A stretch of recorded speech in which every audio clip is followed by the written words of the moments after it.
Good afternoon, everyone. Thank you for joining our Catch the Experts webinar today, where we will be exploring opportunities in China's post-COVID-19 wellness revolution.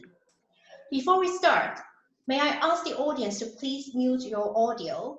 If you have questions that you would like to ask our panelists, please type it into the Q&A panel together with your name and organization.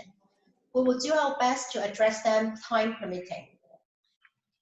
Without further ado, I would like to introduce our esteemed panelists today. First, we have Amrita Banta, Managing Director of consulting firm Agility Research and Strategy, working with leading global premium brands for insights on affluent customers. She is also Executive Director of Affluential, a global leader on intelligence and data on affluent customers. Amrita has 20 years of experience growing and developing businesses in Asia. She is frequently invited to speak on BBC and at international conferences held by New York Times, World Retail Congress, among others. Last year, she was recognized as a thought leader for Singapore by Robb Report. And we have Coco Wang, Director of Marketing and Communications at Crawford in China. Crawford is an iconic luxury retailer with 170 years of heritage. It is recognized as a pioneer in creating world-class retail experiences for Chinese customers, creating long-term growth strategies for designer and luxury brands throughout dynamic partnerships and collaborations. Coco oversees marketing, social media, PR, and communication strategy for the mainland China market. Next, we have Burgess, joining us on behalf of JD.com Global Corporate Affairs. JD.com is a technology and service company with supply chains at its core. The company owns the largest last-mile delivery business in China, JD Logistics, and China's largest retailer, JD Retail. JD Health, a business incubated within JD.com and grown today at an impressive scale to be one of the world's largest unicorns, is providing innovative approaches to address unmet needs in China. Prior to joining JD.com, Brad held leadership roles at various consultancies, advising brands across numerous industries. He has nearly 20 years residence of China, previously in Beijing and now in Shanghai. Last but not the least, we have James Chau, news anchor, host of the China Current, and Goodwill ambassador for the World Health Organization and UNAIDS. He is also the first person to be appointed a global ambassador for Tiffany & Company. Throughout his career, James has interviewed global leaders in politics, science, and health, and has worked alongside high-level figures, including Bill Gates and Jack Ma, amongst others. James hosts digital platform The China Current with interviews, videos, and podcasts on the relationship between the human condition and the global future. Since January this year, he has begun a special coverage of the COVID-19 pandemic featuring the leaders shaping the responses. As a Goodwill ambassador for the World Health Organization and UNAIDS, he covers many aspects of infectious and non-communicable diseases and the challenges they bring to social justice. Welcome once again, panelists. It is a real pleasure to have such a great group of experts joining us today. So COVID-19 has changed Chinese consumers' views on health and wellness and ignited a new wellness revolution in China. We see that consumers are reprioritizing their spending decisions and lifestyle choices. Today, we will look into what does it mean for lifestyle, luxury, and retail brands, as well as the opportunities and challenges ahead. Let's start with the impact COVID-19 is having on consumer sentiment and behavior. James, you have a very dynamic background sitting on the convergence of public health and journalism. I am going to start with you first. How has the outbreak changed Chinese perception and attitude towards health and wellness? And what do you think have triggered that? Well, thanks very much, Jenny, and especially to Kathy for having me here. this fantastic event that you're hosting and putting together. It's another opportunity for luxury to be a gathering point when governments are not yet decided. I'll start very quickly with the big picture, which is that when we talk about COVID-19, we're not talking about a health emergency. We're talking about the clearest and most present threat to our peace and security and to our global future in modern peacetime history. We've had fair warning of this for over 100 years since the influenza of 1918. We've had warning of this since SARS and again since MERS, and of course since the West Africa Ebola outbreak. And I think quite simply what we are at a stage here is that the world has been brought to its knees. This is not a problem that we can simply buy ourselves out from. So looking at your question, Jenny, about the impact it's going to have and the impact it's already having on consumers in China, or more simply, people in China. I think that in terms of health and wellness, obviously, we are acutely much more aware of not only health and well-being, but in particular the consequences when you're not prepared, as most of the world was not prepared in its global response, national response levels. I think there's going to be two scenarios here. A, people are going to go back to exactly the way they were before. I think that could be a mistake because this was already a mistake. And I think there are going to be a number of people who are going to be agile and nimble and very sensitive to the new opportunities ahead. I always think of life as an umbrella. You know, when the rain comes down, something has to go up. And while that scenario and that reality may take a very, very long time to come, that shift will eventually occur. So that agility to adapt to the new circumstances will be very important. And in terms of health and wellness, sad to say, for all the wrong reasons, there could be a wealth of new opportunities ahead. I hope that it's not just great for business, but particularly it's good for us as individuals and as communities everywhere for good health and good happiness. Thank you, James.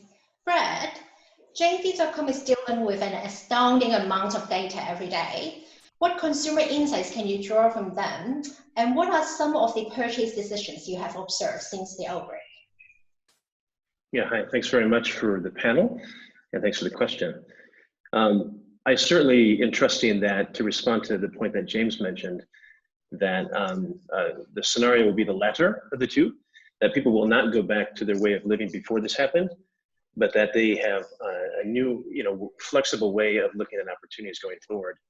And much of what JD.com has done to respond to COVID is a reflection of that reality, that Chinese people, by their nature, are extremely pragmatic people. They're some of the most pragmatic people in the world. They're extremely flexible in adopting new ways of living, new technologies, new realities. And so it's been a very, very interesting time. When we look at health, I look at what we've seen in three aspects. One is mental health, the other is physical health, and the last is what I would call creative health.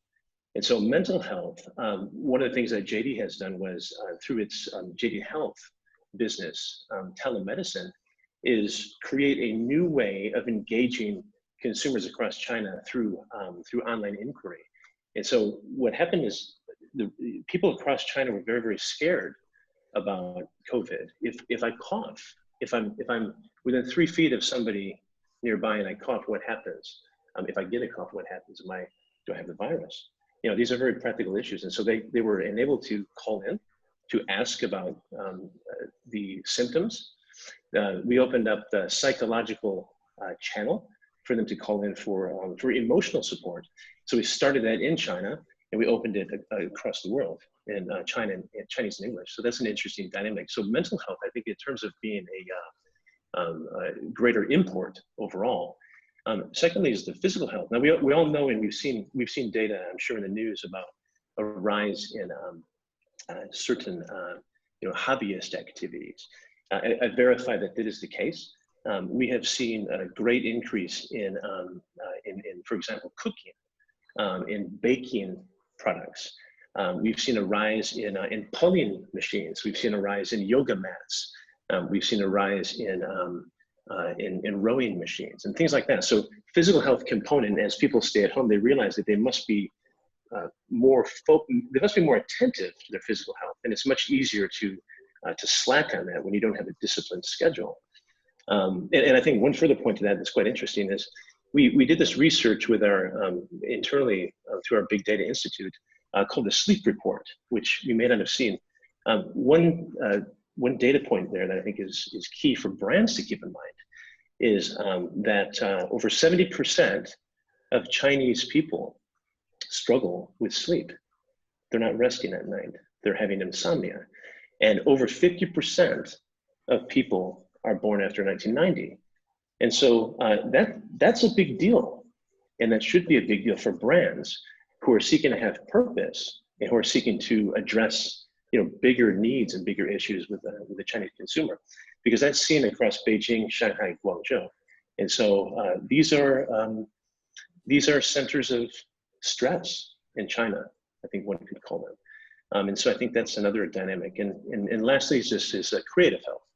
And so the rise of hobbyism, people wanting to spend money doing things that they didn't have a chance to do before.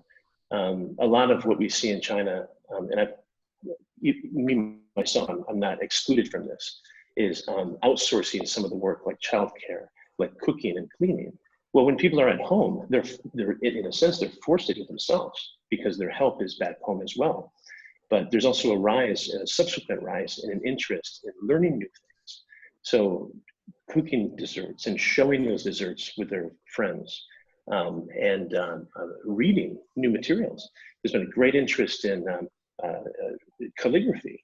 This is kind of an unseen interest, but a rise in interest in calligraphy related literature and this type of thing. So I think this is something that's quite interesting. Yeah, indeed, it's very interesting. Brett, can I follow up with a question about the rise? So you mentioned there's an increase in sales of some of the, let's say, exercise equipment. Can you quantify it for the audience a little bit? So if we look here, and I'm just looking at a couple of points here, pullers were up 240%, rowing machines were up 140%, yoga mats were up 140% on our 1P model. So that's our owned business model. And this is data I'd have to look at in terms of when specifically that covers, but I believe that is taken from February, March, over the month of February, March. So it's a clear shoot up, in purchase across China. That's very interesting. Thank you. Amrita, you're also sitting on a wealth of recent research findings. So based on what you have seen, how have consumer preferences changed, say in the areas of lifestyle, luxury, and travel? And how would you compare it with the time before the outbreak? Sure. So, we've been obviously monitoring a lot of different trends, because we work across different sectors, whether it's travel or retail or, health and wellness. And we have seen a couple of things change, and a very interesting piece of research that we do every year with about 1,000 consumers in China, out of which about 300 are millionaires and high net worth. And, we speak to them at the start of the year and understand their outlook, their priorities, what is on their wish list, what are they planning. Just so happened this year that about 250 of those interviews we did after the start of the virus. So, it did go into early Feb, and though it was early days, we caught a bit of that sentiment. And we already saw that things like priorities like health and wellness, their attention to donations and philanthropy, a little bit more. So amongst the two different segments that we were talking to, even though things like aspects about wealth and, things around their economic conditions didn't change much, but what did change was kind of their interest in health and wellness, in philanthropy, in donations, in love with their loved ones. And I think that has obviously really accelerated as, the impact got deeper.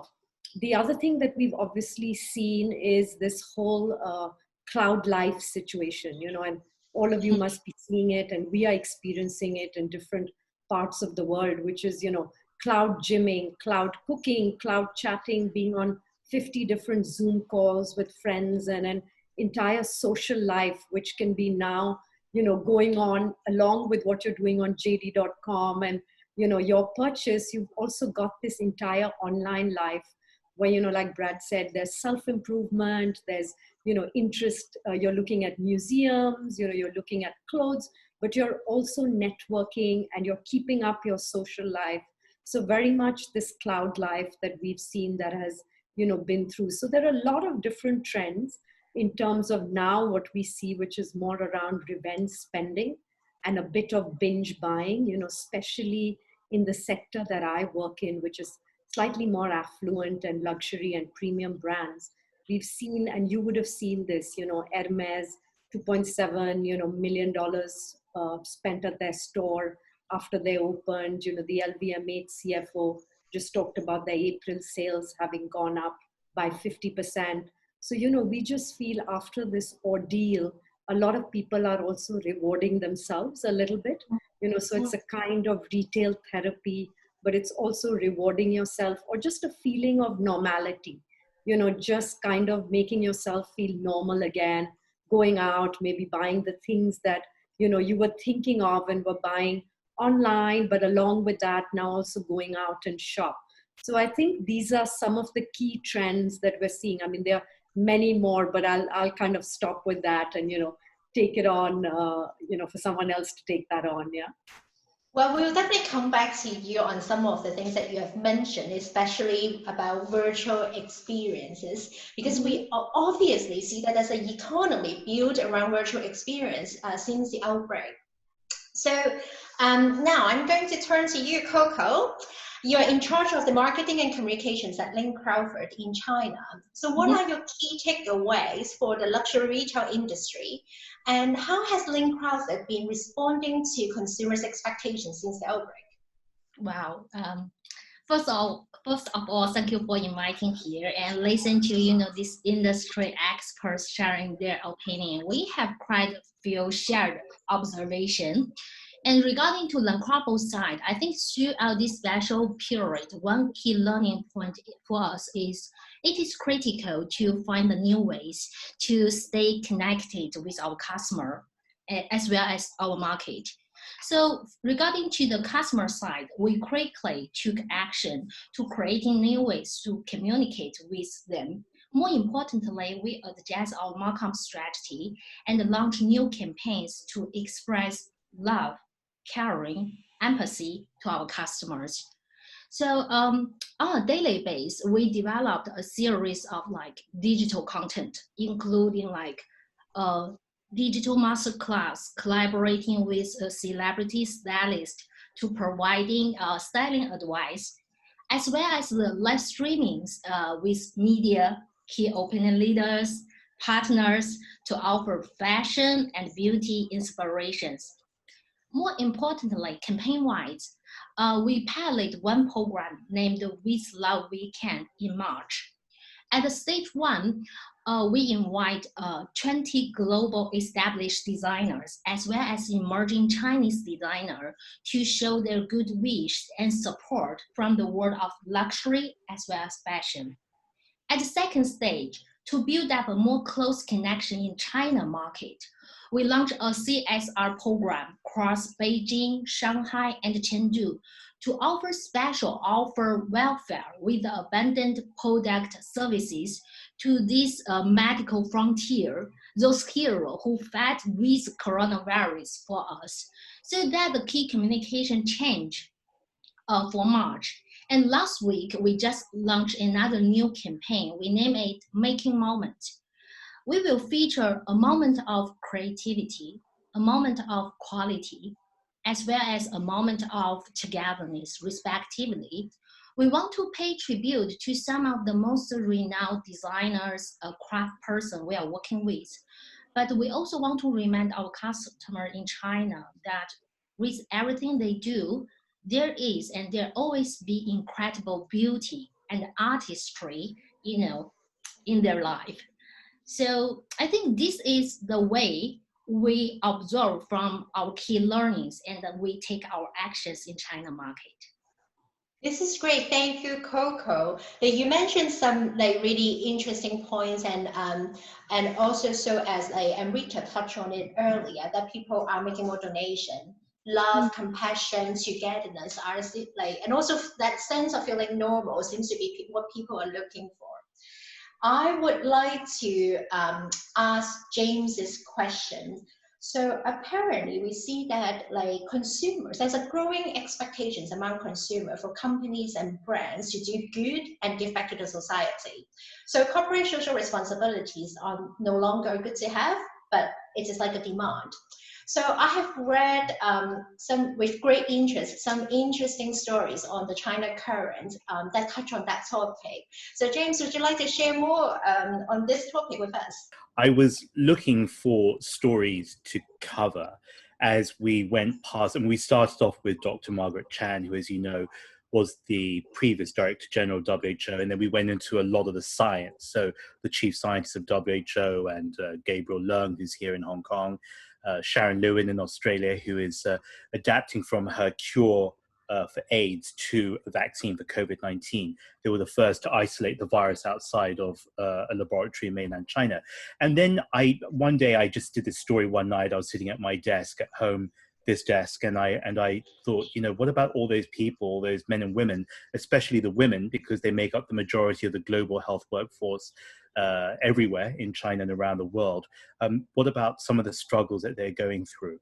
And I wanted to share that with a wider audience through the China Current, and we posted it, and I think it got something like 3 million views on Facebook, which I know Brad's very small for mainland China, but it's large for Facebook. And that's where I realized. That's impressive. That's very impressive, actually. Well, you know, it sort of was a touchstone. I realized that through this adversity and through the sadness that Coco was mentioning just now, people do want to connect to emotions. People do want to find life outside of their walls, even though they may not be able to step into the sunlight. And I think I'd go one stage further than Coco and say it has to also come down to values. We found this with Shangri-La Hotels and Resorts because I contacted someone who was working there and I said, has the group done anything with COVID-19, given that they have such a large presence in the mainland Chinese market? He said, yes. So I got on the phone, I did this interview with them.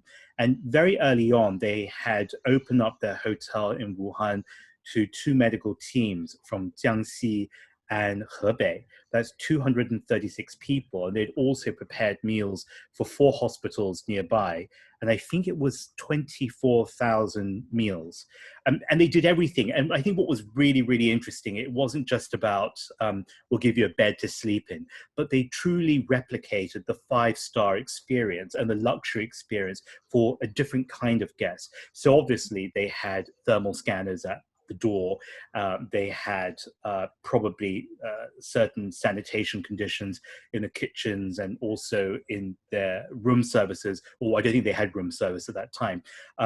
But the heart and the quality, as Coco said, that quality of service wasn't compromised just because, well, we're giving you a room for free. I mean, it wasn't that. I think that's the epitome of luxury, is that you invite someone into your home and that you give them the very best that you're able to give them. Another company called L'Agence, which is a contemporary California women's wear brand, and we got in contact through some friends. They gave away 500,000 pairs of jeans. So one of their co-founders was the co-founder of J-Brand Jeans before. And there's no, I think it's a very, very fine line between being seen to do something for business and for boosting your brand at this time, and for doing something which is actually quite genuine and sincere. So when their PR company got wind that there were far more applicants for these jeans and they had 500,000 pairs, they just doubled it to 1 million. So it's the way that the brand comes across. The sincerity has to be very important. And I'll just finish off with one more example, which is Tiffany. And just because I have a relationship with the brand, I just so happen to know through friends working there that they had donated, I think in the first 2 weeks of the Wuhan outbreak, I think it was 50,000 masks, which was very significant at that particular time. But there was hardly a word of it. I don't think they even posted anything on social media until much later on. There was one thing on WeChat. And so I posted it on Twitter because I wanted people to know. I believe that brands and houses have a a unique opportunity to play a role in the global landscape when governments are failing us, when we live in failed states, and quite frankly, we live in a failed world right now.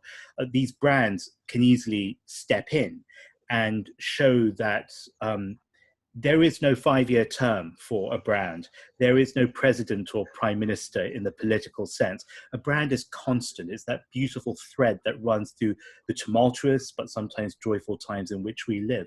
So I think that's the opportunity. If it comes off with sincerity, because it comes from sincerity, it really will be very different. And I think your consumer will remember this, or your potential new consumer will remember this once the emergency phase of COVID goes through. And if not, you can always order online. The ones who have a digital presence are already 10 steps ahead. Amazing, thank you, James. I like what you have just said. It is not about just doing the activities, but it is like really sincere, coming from the heart, and also that inclusiveness, treating everyone equal, is basically what people are looking for, and that set the bar high for brands as well. So thank you for sharing this amazing story. Okay, so let's spend some time looking at the opportunities and challenges. Now that the coronavirus is largely under control in China, what lay ahead for companies and brands? So Amrita, would you like to go for this one first? What are the emerging consumer trends that have been radically accelerated by this crisis? You mentioned something about virtual experiences before. Would you like to go deeper on that one? Yeah, sure. So, we've been trying to look at some of the key kind of trends that have emerged from the crisis. And, things like revenge spending and, binge buying may be very much time now, but they may not sustain. So obviously our work is more around long-term impact and, how can some of these trends really play out through the year. And again, I'll go back to one of the most key ones, I think, which is around health and wellness. Again, not something new in China. We did a big study last year and I presented the findings at the Global Wellness Summit. And this was all done amongst the young people in China. And I was amazed as to how health and wellness, the kind of awareness about it was already very big in China, and it wasn't just about physical wellness. It wasn't the fact that, 400 marathons are held and that, there are 100 million people on apps like Keep. And, of course, athleisure is big, but it was also beyond physical wellness. So it was, spiritual wellness. Brad talked about it, mental wellness. It was all aspects of health and wellness. And I think that's going to obviously play out in quite a big way in a year like this, not only in China, but globally, so that's going to be one of the defining things. The other kind of key trend is, of course, the pride, the Chinese pride that we often hear about. And I think it's important because during a crisis like this, there is quite a lot of pride in China right now about the way that they've handled the crisis and the way that they've come out of it. And, their own people, they've looked after them, they brought business back in a way that many other nationalities haven't been able to do right now. Of course, Korea, we saw it as well, the politician won, hands down victory for the party, because again, Korea has really fought the virus well. So I think there's going to be a bit of Asian pride, a bit of China pride, and this is really going to seep into rest of the world, whether it's the consumer's world or not, which means respect for Asian brands, more respect for creativity that comes out of Asia or China or Korea or, Japan. So that's another trend to watch out for. The other trend I wanted to kind of mention, which is quite interesting, is this minimalistic trend, again, something that has been seen with some of the young people in China earlier when we've talked to them. And, we did this release called Gen Z is Gen Zen, because some of them had a bit of a Buddha-like temperament, which means that it's not always about overladening yourself with products and services, but being more minimalistic. Again, that doesn't mean that they're not going to spend or that they don't have the money or they're not going to consume, but it just means that they're not going to go outright just buying and consuming everything, but they might be more choosy. Maybe it's the more classic brands.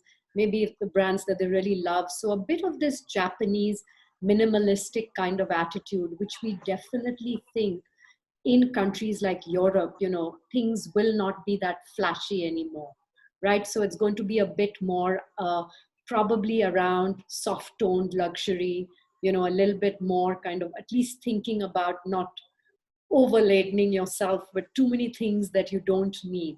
So I think, again, there are loads of trends, but I'll stop there. I want everybody to kind of contribute to the conversation. So, but there's things like this, which I think are the more kind of key, differentiating trends that we've been seeing. Yeah, I definitely see that I'm signing up for some of these trends already. Yeah, for sure. What about you, Brad? So what are your sales data and product search histories are telling you, and what do you think are on consumers' radar these days, and what will stay in the near term, do you think? Well, I think, so in terms of, okay, so if we look at consumer data, I mean, there's a couple of points that might be interesting. And clearly, I mean, JD.com has been fortunate to do quite well, actually, under the COVID situation. And I think it's to sort of humbly express that as a unique model that allowed our business to continue to provide services throughout China from the beginning of Chinese New Year up to today is pretty unique. And the fact that we're looking at growth outlook for Q1 as well, I think is quite unique. And so overall, the business is promising. Overall, products, sales are promising. So if we're looking at, for example, luxury, I know that several here are interested in follow the luxury business. That's doing well. A lot of brands have chosen to launch products with us over the last month or two. And we have some of the greatest heritage brands in the world that have chosen to launch special flagship stores on JD.com. So for example, By Far just opened a flagship store on us and saw 65% of the products sell out after 4 days. 90% of their products sold out within 1 month. DeWalt, the Belgian, the storied Belgian leather goods company, similarly has decided to enter e-commerce for the first time by partnering with JD.com. And so these are really unique opportunities, and I think raising opportunities for business that perhaps some people didn't consider, or perhaps they were somewhat hesitant for various reasons to consider. But for various reasons, they've chosen to collaborate with us and trust the business model that can guarantee the heritage and the quality, so that they can continue to build a good consumer base throughout China. So I think that's one. I think another that's quite interesting to look at is the rise of the pet culture industry in China. That this to me is fascinating. You see a lot of urbanites, carrying a dog to them to the coffee shop. I go to Shanghai coffee shop, and there's one in particular which I can't remember the name, but I'll sit down and I'm surrounded by these cute little dogs, on leashes or on their laps, or even occupying a chair themselves. And this is new to me. And this was not happening, 10 years ago. And so the rise of the pet business, I think overall, as something that's quite interesting in China, and the rise of the cat culture.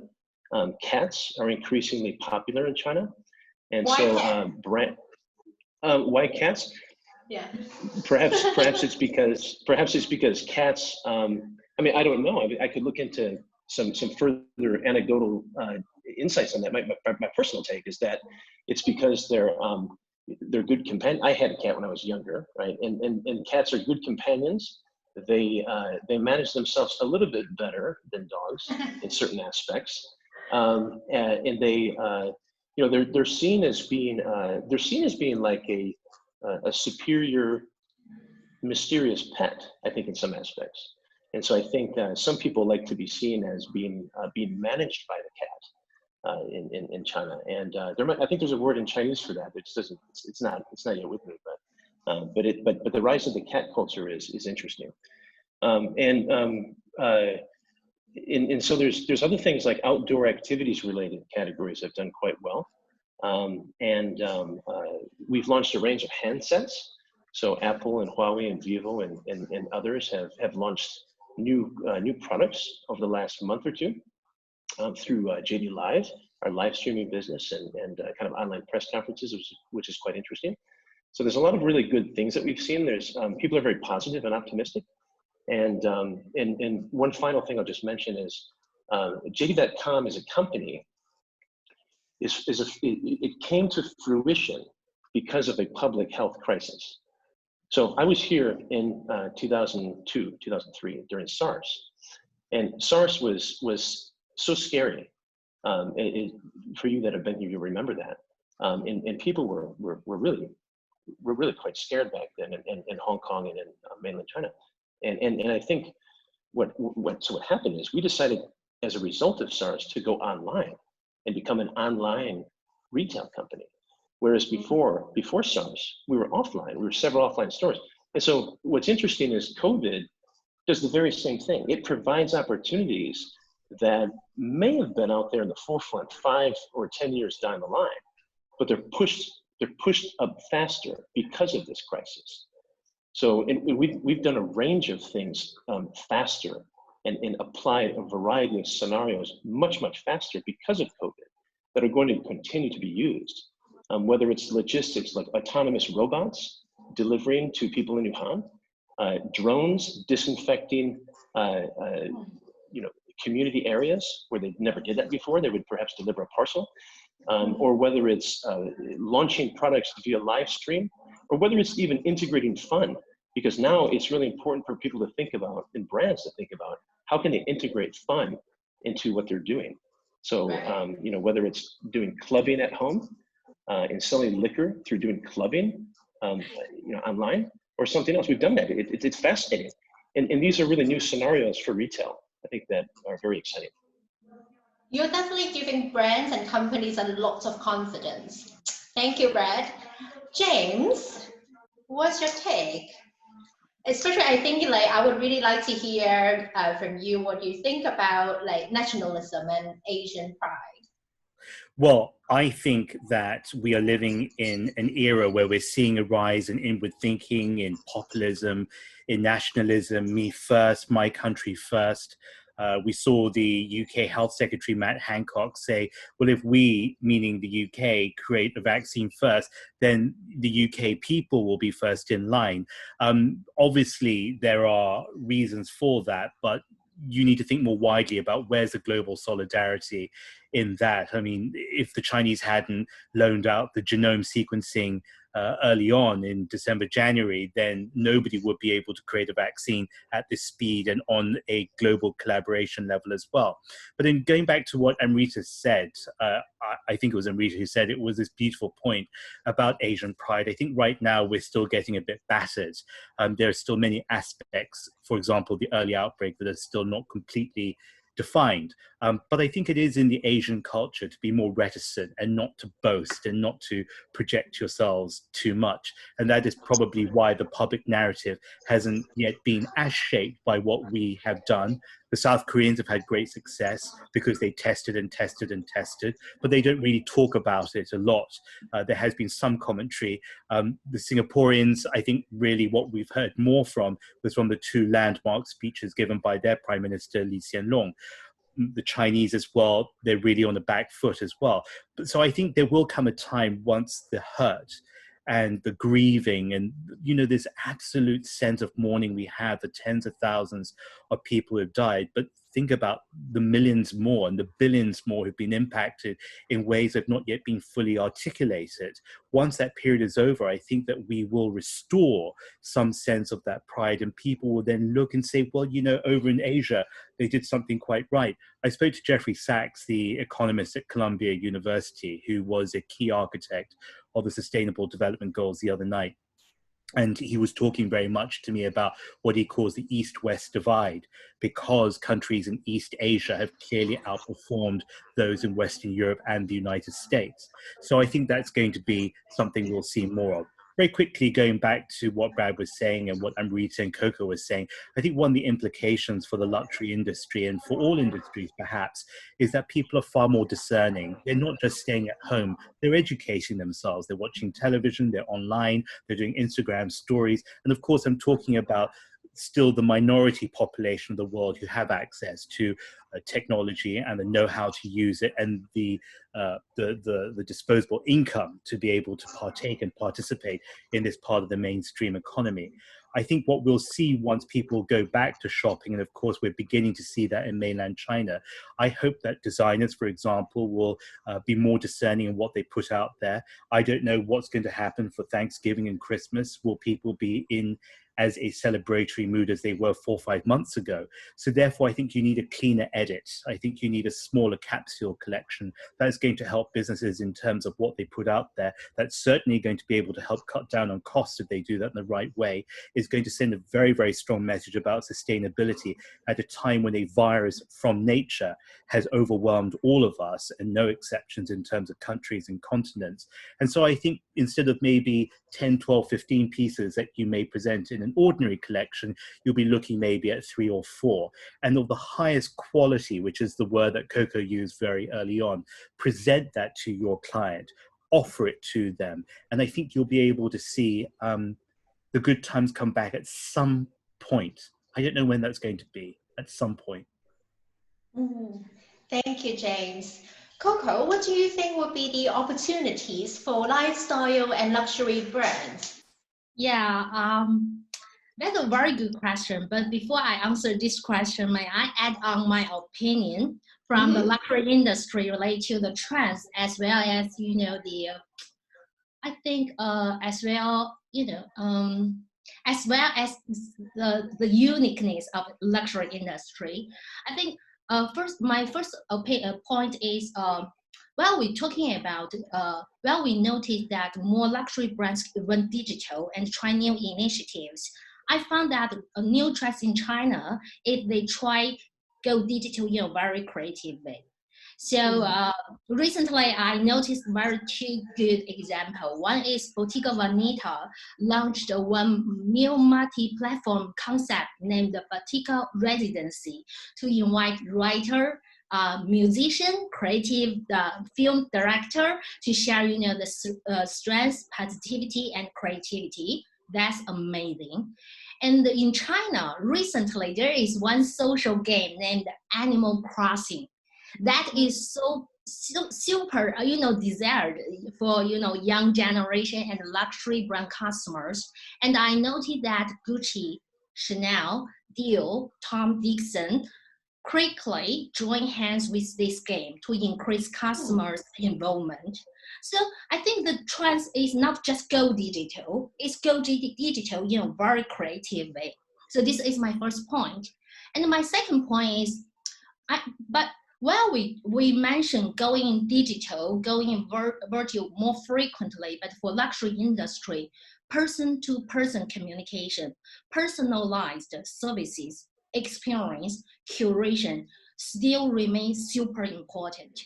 So after the breakout of coronavirus, our staff have very constant conversation with our customers, but more, you know, format of personalized product curation, like personalized styling tips, as well as person-to-person communication, which collect very positive feedback from a consumer side. So this is my observation. And regarding to the China pride part, I want to share my opinion too. Of course.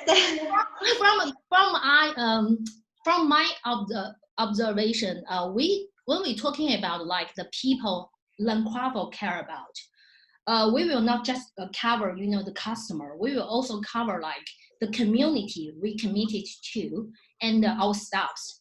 And talking about the community, we don't see like it's China pride. We more think like, okay, it's like we commit to this market And we also feel responsible to support China fashion or luxury community. So after we launched in China, we keep supporting Chinese designers.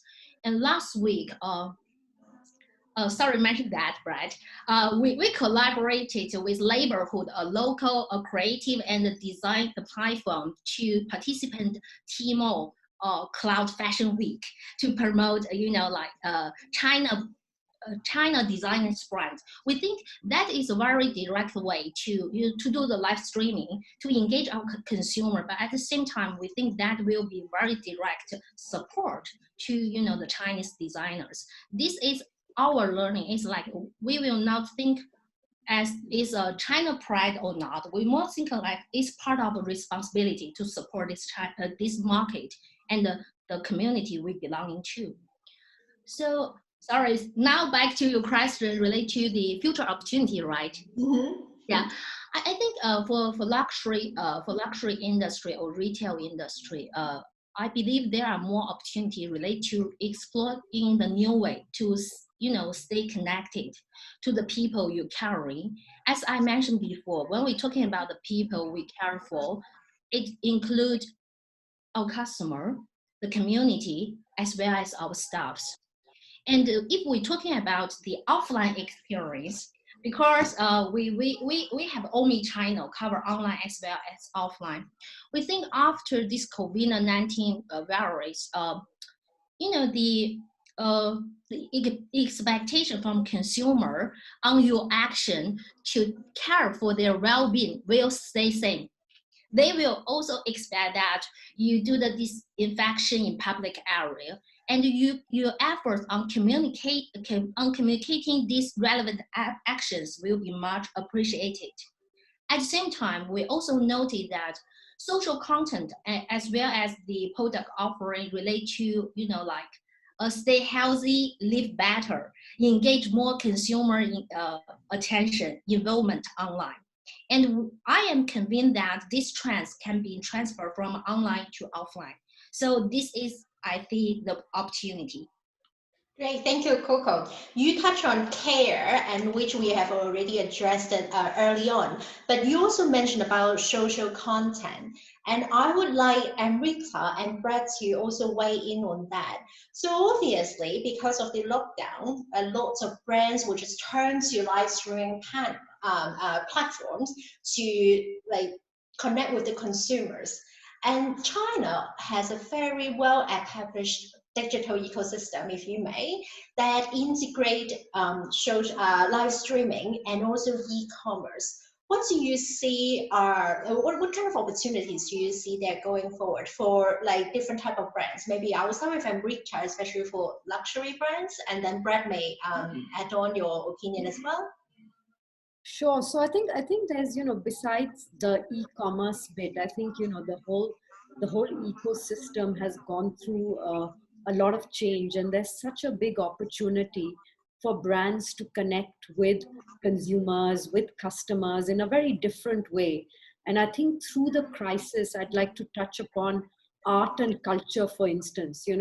It's such a big way that through the crisis, it's provided a distraction to people who've held up at home. I know Coco spoke about some of the things with the KOLs and, people sharing their views, but also like museums, around the world, just opening up and allowing for live streaming and allowing for people to look at their museums. People like Dior actually streaming one of their very old iconic exhibitions, and, having people see that and be able to look at those things which earlier may have been limited, So one aspect is obviously the entire content and the way it's changed, because, even brands have to communicate in a very non-transactional manner at a time like this. So of course, while everybody wants to sell and, while everybody wants to sell product, your communication has to really, your content has to change. And I saw a very interesting webinar with Virgil Abloh and with, Raffini, who's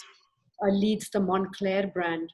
And they really talked about the human connection and the way that brands need to change the way they speak to consumers. Because right now it's about being part of that journey with your clients, So instead of just pushing on product and on buying, which of course everybody wants, and it is going to move to that journey. And I'll speak a little bit and pass it on to Brad on how a lot of brands have been using live streaming with the e-commerce so beautifully. But I think it's also important to kind of touch on the fact that how brands can really tide this crisis and connect with their consumers is really providing that kind of companionship and connect. And a lot of the brands, and I've been speaking to a lot of CEOs who are clients of mine in China, and the first people to actually come back to the brands have been their loyal VVIP consumers who, you know, through the crisis have seen that the brand has been there talking to them in a very compassionate manner, which is beyond just a transactional, you know, connection. But of course, I know that live streaming, you know, with e-commerce has been very effective. And in the recent times, LVMH has, you know, done that as well. It had a bit of mixed emotions for that particular event because some people talked about it not being done in a very premium and luxury way, and that, you know, even if brands are involved in these live streaming events, they have to be very particular on the way they position themselves and the way that this live streaming happens. But I think Brad is probably in a better kind of, you know, position to talk about the e-commerce kind of, you know, merging with live streaming, which is probably something that they're doing very much successfully. Brad? Yeah, thank you.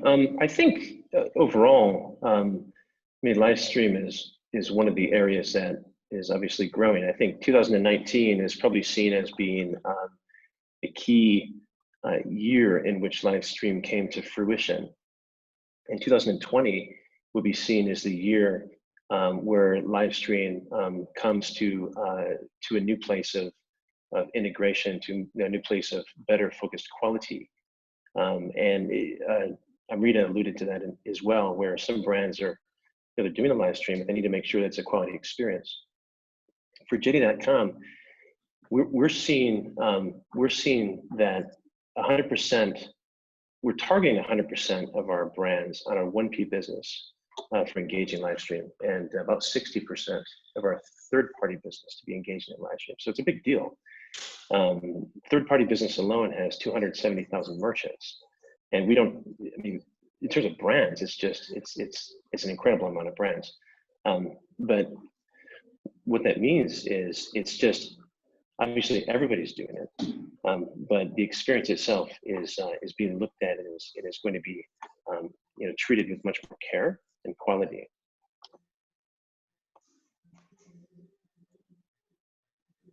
Thank you, Brad. So both of you also mentioned there are like a lot of content right now available online. James, when we chatted, we talked about misinformation about COVID-19, and there's a lot of different rumors or like confusion in the market. So from your perspective, how can brands work to close this communications gap? Would you like to share your thoughts with the audience? I would love to. Thank you, Jenny. I think that brands can not only contribute to the way we understand, but I think brands can lead for the very same reason where I said earlier that brands don't go through political cycles. Their only constituents are their consumers, and by and large, they are outside of that political space. I think, first of all, that in a way to go forward, I mean, one of the aspects that's been so difficult for the WHO to get a grip on over here, and it recognizes from the second or third week of the international response, say in early February, was that the infodemic was going to be as much of a problem as the pandemic that was still to come. And I think part of the big reason for that is that, of course, we live in a time where there are far more social media tools at our hands. I'm not just talking about Twitter and Facebook, which are the commonly cited platforms, but actually I'm talking about WhatsApp. If we look to the Malaysian elections of 2018, when Dr. Mahathir was voted back into office after I think about 15 years of being on the backbenches of politics there, the battle there was really won with WhatsApp. But there are far more negative examples of the influence of these tools where you can simply forward videos and images. I think that what brands should do is to very much lead on that. And that is, in this case of a pandemic, is to always stick with the science. Nobody can ever blame you for that. And you see some of them moving towards, say, US CDC and the WHO as two primary sources for that. I think when you stick with the science, you always get people who would dispute it. And of course, we live in this time where there is endemic mistrust of governments, our leaders, elected or not, and all of our institutions. And this is what's so beautiful and so purpose-driven about the brands which some of you help lead or advise here on this panel, and the many more people who are joining us through this webinar. I said this, I think about 4 or 5 years ago in mainland China when I was living in Beijing, that brands were the gathering point. They are in themselves community makers. We've seen this through the loyalty programs that they run. I'm on the Lane Crawford one, for example. I'm on the JD one as well. And what you're actually doing is that you're gathering people together around a particular set of values and a certain set of emotions through the products that you offer your clients, but also through the emotions that your brand conveys to them, oftentimes over many decades in terms of well-established brands. So I think that's what really is so exciting. And I just want to add one point here, Jenny. You said at the beginning, you talked about CSR, corporate social responsibility. I've always respected the brands more that don't have a CSR position, that don't have a CSR officer or CSR CEO. I think now you need to have a social philanthropy lead and something that's truly embedded in the core, the central leadership of any private sector company. For me as a Goodwill ambassador, for me as a broadcaster, for me in my occasional interactions in your world, I'm always privileged to be like today. I always take people far more seriously when I think, well, they didn't just come along because their CEO needed to create a $70,000 a year position to do that. That CEO or that president of that company or that family-run business truly understands that that needs to come from the very, very top. And if there is a specially designated role for that, that person's working alongside with a person who holds the stocks, who makes the decisions, who is the face of that brand. And for me, that's when I take it very, very seriously. When I hear other people with these CSR positions, I don't say it, of course, but inside I don't take it very seriously instead. I guess based on what we have seen, consumers really call on and rely on brands to really do the job right and not just do it as, just a gesture. So I guess this is maybe the silver lining of like this whole pandemic thing. And as Amrita pointed out earlier, we see luxury consumers are actually spending more on donation and philanthropy. So this is a very exciting sign too. So I would love to go on and on, but I guess it is time to take a question from the floor. So we obviously have quite a number of colleagues from the hospitality industry in the audience. So, and as we understand, travel and hospitality are one of the industries being hit the hardest.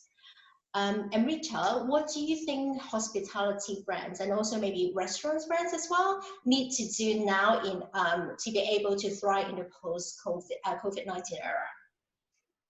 Yeah, so, rightly so. I think it's the biggest impact it's had is obviously on travel and hospitality brands. And, they've been hit really hard. I think the two things that will probably happen is one, the Chinese are going to be starting to travel domestically quite a lot.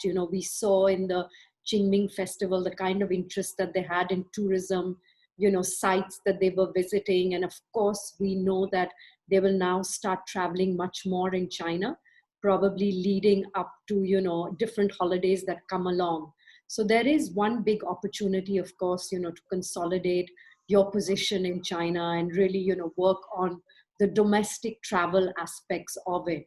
That could be one really kind of element that you need to be, doing. The other sort of trend that we do see is just like luxury buying, we feel that there's going to be quite a pent-up demand for travel and hospitality as well.